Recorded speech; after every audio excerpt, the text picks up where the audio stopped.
अस्सलाम वालेकुम। कैसे हैं आप सब? उम्मीद करती हूँ सब लोग खैरियत से होंगे। अल्हम्दुलिल्लाह हम भी बिल्कुल ठीक हैं, खैरियत से हैं।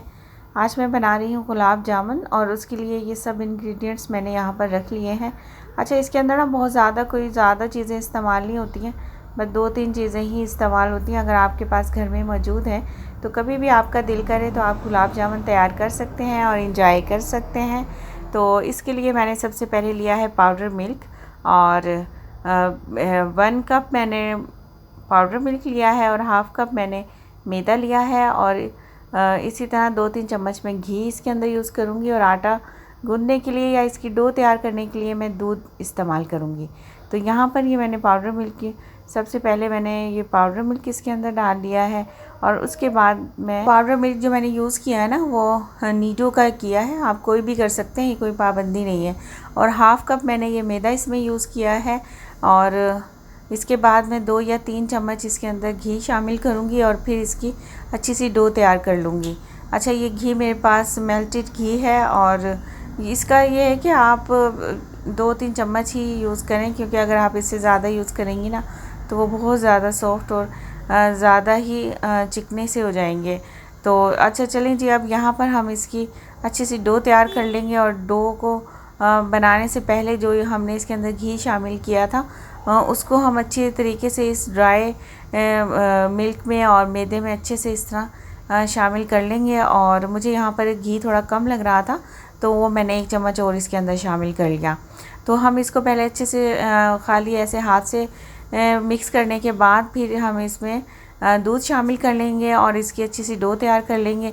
अच्छा, इसके लिए भी कोई ये नहीं है कि इसकी बहुत ज़्यादा हार्ड डो तैयार करनी है या बहुत ही ज़्यादा सॉफ्ट डो तैयार करनी है। और अगर आपकी हार्ड हो गई है तो कोई मसला नहीं है, आप इसमें 2-3 चम्मच दूध और शामिल करें और अच्छी सी डो तैयार कर लें। और इसी तरह अगर बहुत ज़्यादा सॉफ्ट हो गई है तो आप इसमें थोड़ा सा और मैदा इस्तेमाल कर लें।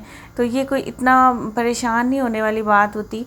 कुकिंग के दौरान इस तरह ये छोटी छोटी चीज़ों का ख़्याल रखना चाहिए और ये है कि इसमें परेशान नहीं होना चाहिए कि हमने इस तरह नहीं किया और ये खाना अब इस तरह बन रहा है।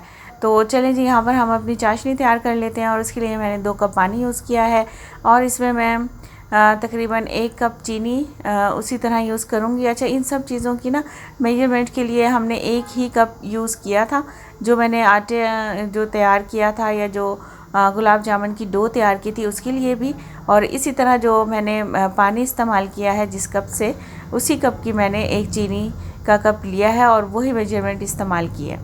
तो बस इसके अंदर ये मैं चीनी शामिल कर दूंगी और इसको पकने के लिए तैयार करने के लिए रख दूंगी। और साथ में मैं एक या 2 ग्रीन इलायची उसको थोड़ा सा खोल के और उसके जो बीज होते हैं वो उस समेत इसके अंदर शामिल कर दूंगी। और इसका ये मकसद है कि जो हमारी चाशनी तैयार होगी उसमें एक अच्छी सी खुशबू आ जाएगी ग्रीन इलायची की। और जैसे कि आप लोगों को पता है कि ग्रीन इलायची की खुशबू कितनी अच्छी लगती है। तो बस ये यहाँ पर मैंने चीनी भी शामिल कर दिया है और बिल्कुल मैंने नॉर्मल फ्लेम पर इसको पकने के लिए रख दिया है। अच्छा, इसमें बहुत ज़्यादा देर नहीं लगेगी चाशनी तैयार होने में, ये जल्दी ही बनके तैयार हो जाती है और इसको बहुत ज़्यादा हमने पकाना भी नहीं है। सिर्फ ये है कि हमने नॉर्मल इसके अंदर जब चीनी मेल्ट हो जाए या चीनी इसके अंदर घुल जाए तो बस हमारी चाशनी तैयार हो जाती है।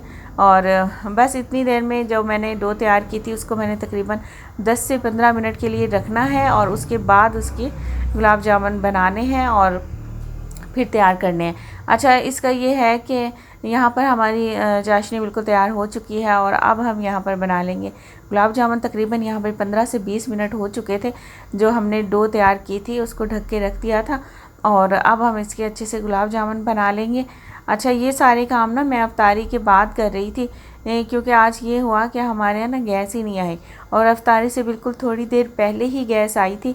तो उसमें बस ये था कि थोड़े से मैंने पकोड़े फ्राई कर लिए थे, चावल बना लिए थे और बस यही चीज़ें जो अफ्तारी की थी ना। मेरा इरादा तो ये था कि ये मैं गुलाब जामुन भी अफ्तारी के टाइम ही तैयार करूँगी, लेकिन ऐसा मैं कर नहीं सकी क्योंकि गैस का सारा दिन मैं वेट करती रही और हमारी गैस आई ही नहीं। तो बस ये इस वक्त मैं अफ्तारी के बाद किचन के सारे काम से फ़ारिग होने के बाद ये यहाँ पर गुलाब जामुन बना रही हूँ। और मैं बस यही सोच रही थी कि हमारे यहाँ देखें क्या ये गैस का मसला खड़ा हो जाता है जैसे ही रमज़ान वगैरह शुरू होते हैं। सभी लोग तो रोज़े भी नहीं रख सकते, ज़ाहिर है घरों में बच्चे होते हैं, बुज़ुर्ग होते हैं और बीमार भी होते हैं। तो इसलिए बस ये थोड़ी सी हमारी गवर्नमेंट को ज़रूरत है इस तरफ तवज्जो देने की। और ये देखें बातों बातों में हमारे ये गुलाब जामुन सब तैयार हो चुके हैं। और यहाँ पर मैंने बिल्कुल ज़ीरो फ्लेम पे ऑयल को गर्म करने के लिए रखा हुआ था। अच्छा, यहाँ पर इस बात का ख़ास ख्याल रखना है कि हमने ना बहुत गर्म ऑयल में ये गुलाब जामुन नहीं डाले, वरना ये टूट जाएंगे, खुल जाएंगे और ये ना बिल्कुल ऑयल के अंदर ही बिखर जाएंगे। तो इसलिए हमने ना बिल्कुल ज़ीरो फ्लेम पर ऑयल गर्म करना है। और जैसे कि आप लोग ये यहाँ पर देख सकते हैं कि ये गुलाब जामुन डालने के बाद भी ये बबल्स वगैरह नहीं बने। इसका ये मतलब है कि बिल्कुल नॉर्मल सा गर्म है ऑयल।